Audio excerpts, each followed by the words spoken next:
In 1551, during the Spanish Inquisition, something impossible happened. A pregnant woman was hanged for her crimes and buried immediately after death. But 3 hours later, witnesses heard crying from her grave. When they dug her up, they found 2 newborn babies lying beside her corpse. The woman was still dead, but somehow she had given birth underground. This wasn't a miracle or supernatural event. This was science at its most disturbing. And it's been happening for thousands of years. What you just heard isn't a ghost story or medieval legend. It's a documented medical phenomenon that has haunted humanity throughout history. Scientists call it postmortem fetal extrusion, but most people know it by a much more chilling name: coffin birth. The concept is simple, but horrifying. When a pregnant woman dies, her body doesn't stop changing. The bacteria inside her continue to break down tissues, creating gases that build up pressure. Eventually, that pressure becomes so intense that it forces the fetus out through the birth canal. The dead woman appears to give birth, but she's been dead for days.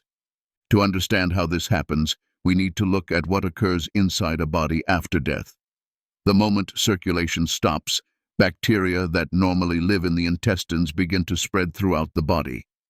These bacteria don't need oxygen to survive. They thrive in the oxygen-free environment of a corpse. As these bacteria consume the body's tissues, they produce gases as waste products. Carbon dioxide, methane, and hydrogen sulfide build up inside the abdomen. The body begins to swell like a balloon. This process is called putrefaction, and it's what makes corpses bloat and change color during decomposition. In most cases, these gases eventually escape through natural openings or cause the body to burst. But in pregnant women, something different can happen. The growing pressure inside the abdomen can force the uterus to turn inside out and push the fetus out through the vagina. It looks exactly like childbirth, but it's driven entirely by the gases of decomposition. The timing is crucial. Coffin birth typically occurs 2 to 5 days after death. The exact timeline depends on temperature, humidity, and the woman's body size. Hot, humid conditions accelerate bacterial growth and gas production. Cold, dry conditions slow the process down. Women who have given birth before are more likely to experience coffin birth because their cervixes are more elastic. The fetus can pass through more easily, but it can happen to any pregnant woman under the right conditions. The first documented case of coffin birth dates back to 1551 during the Spanish Inquisition. A pregnant woman was executed by hanging for crimes that history doesn't clearly record. According to witnesses, she was buried immediately after death.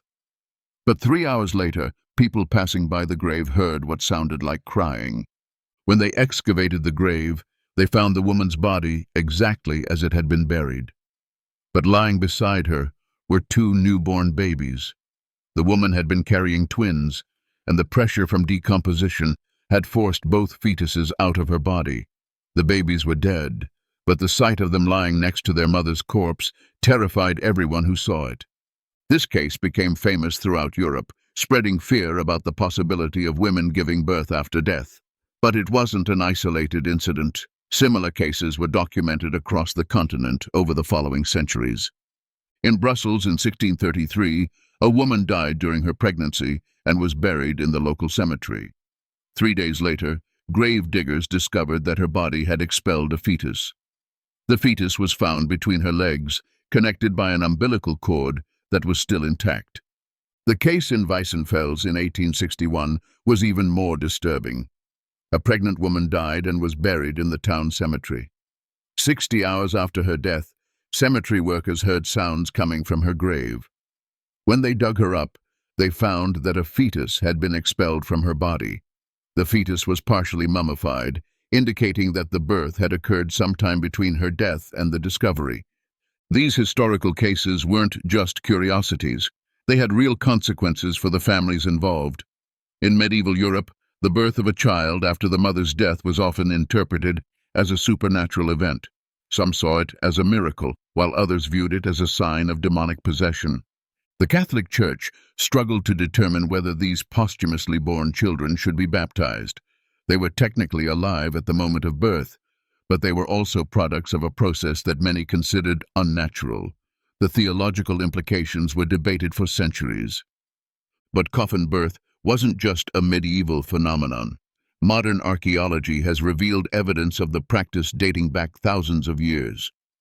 In medieval Italy, archaeologists discovered the remains of a woman from the 7th or 8th century with fetal bones positioned between her legs.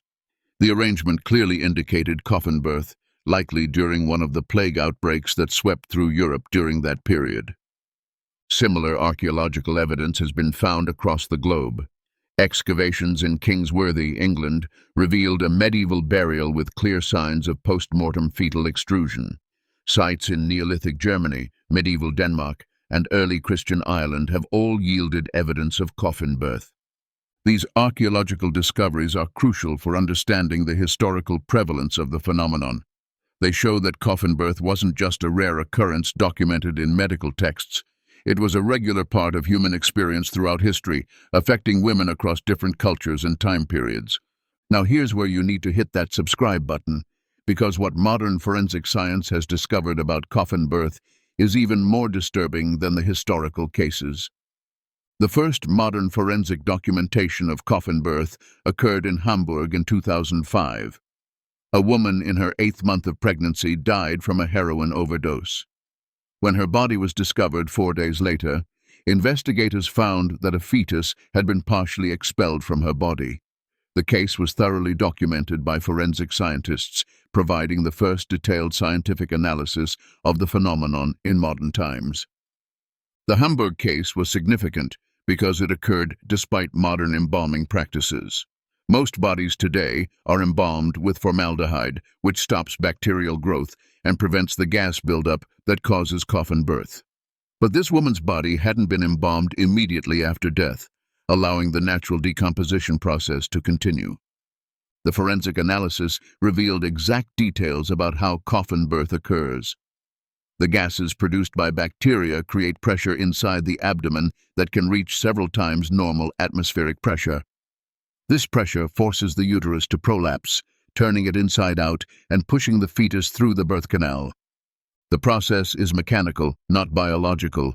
The dead woman's body isn't actually giving birth in any meaningful sense. The muscles aren't contracting, and there's no conscious effort involved. It's simply pressure forcing the fetus out through the path of least resistance. 3 years later, in 2008, another forensic case occurred in Panama. A pregnant woman was murdered, and her body was left in tropical conditions for 4 days. When investigators found her, they discovered that a 7-month fetus had been expelled from her body. The umbilical cord was still intact, and the fetus was positioned exactly as it would be during normal childbirth. The Panama case was particularly important because it occurred in hot, humid conditions that accelerated decomposition. The tropical environment created ideal conditions for bacterial growth, causing coffin birth to occur more quickly than in cooler climates. The most recent high-profile case occurred in 2018 during the investigation of the Shanann Watts murder. Shanann was pregnant when she was killed by her husband, Chris Watts. When her body was discovered in a shallow grave, investigators found that post-mortem fetal extrusion had occurred.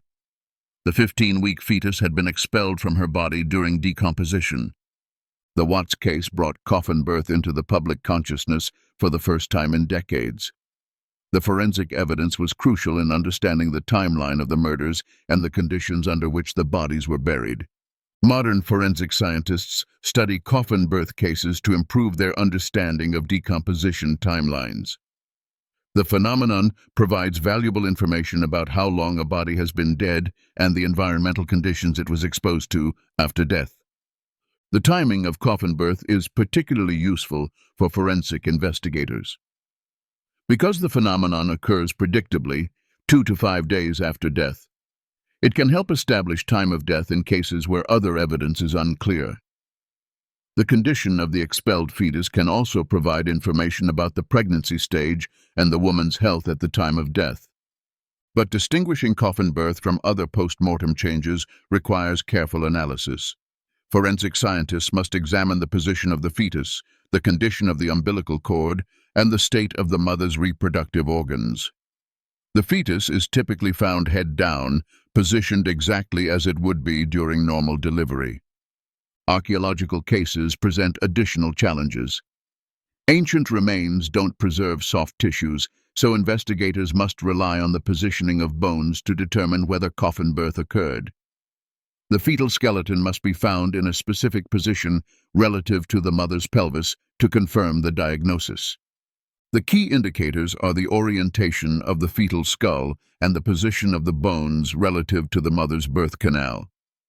In genuine coffin birth cases, the fetal remains are found in the same position they would occupy during normal delivery, with the skull oriented downward and the body aligned with the birth canal. Cultural practices can complicate the analysis. Some ancient cultures buried mothers and infants together intentionally, placing the baby between the mother's legs as part of the funeral ritual. Distinguishing these deliberate placements from coffin birth requires careful examination of the burial context and the positioning of the remains. Modern embalming has made coffin birth extremely rare in developed countries. The formaldehyde used in embalming kills bacteria and prevents the gas buildup that causes the phenomenon. Bodies that are embalmed immediately after death will not experience coffin birth under normal circumstances.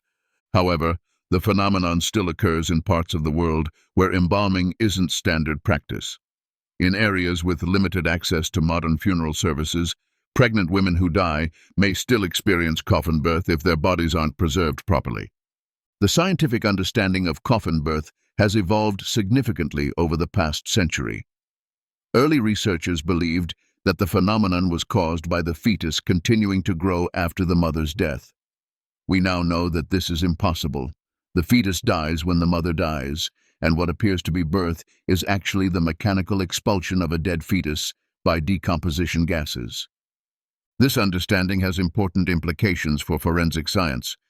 Investigators can use the condition of the expelled fetus to determine how long it survived after the mother's death.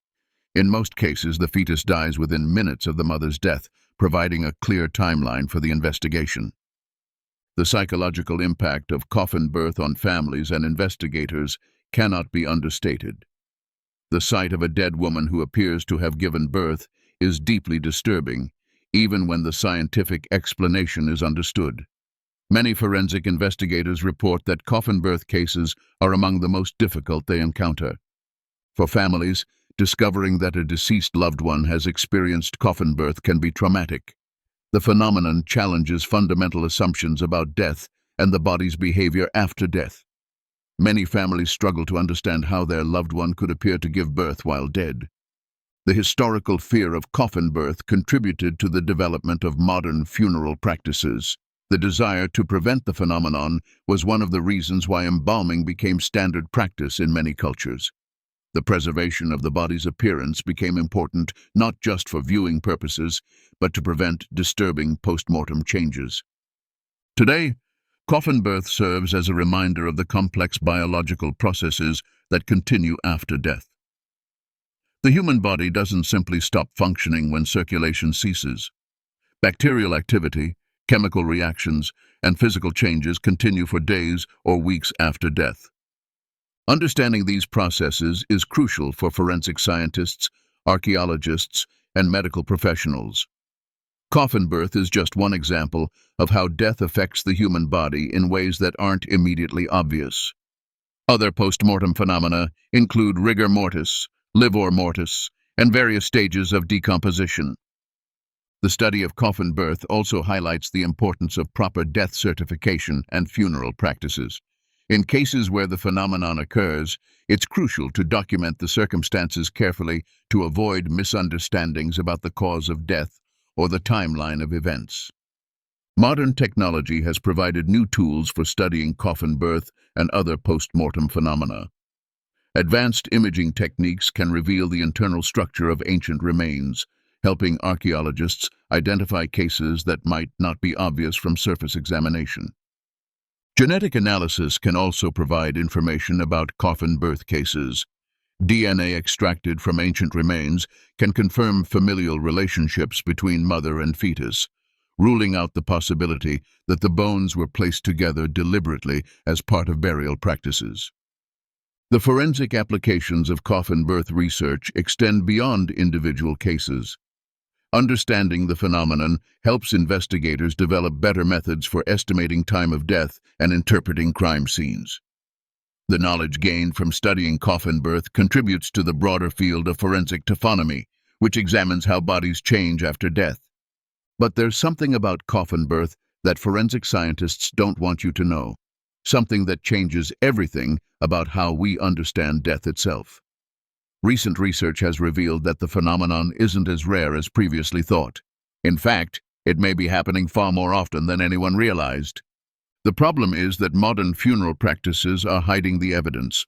Bodies are embalmed so quickly after death that most cases of coffin birth are prevented before they can occur. But in the few cases where embalming is delayed, investigators are finding evidence that the phenomenon is actually quite common, which raises a disturbing question. How many women throughout history experienced coffin birth without anyone ever knowing? How many graves contain evidence of this phenomenon that has never been discovered? And more importantly, what else about death are we still getting wrong? Because if scientists have been underestimating something as basic as coffin birth, what other post-mortem phenomena are?